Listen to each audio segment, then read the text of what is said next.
Hello friends એક proverb એક કહેવત હમણાં બહુ જ સરસ વાંચવામાં નજરની સામે આવી. Man does not run among thorns for no reason. A man does not run among thorns for no reason. Either he is chasing a snake or a snake is chasing him.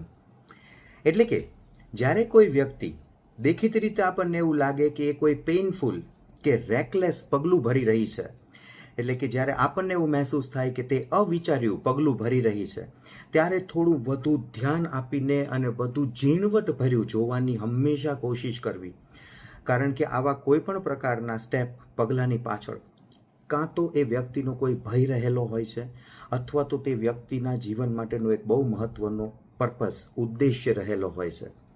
તો કોઈ પણ વ્યક્તિના આવા રેકલેસ કે painful આપણી રીતે દેખીતા અવિચાર્યા પગલાંને આધાર ઉપરથી એ વ્યક્તિને જજ ના કરતા હંમેશા તેની પાછળનું કારણ અને પર્પસ જાણવાનો અને સમજવાનો પ્રયત્ન કરજો.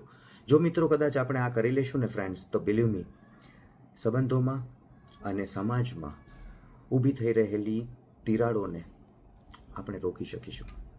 Think about this.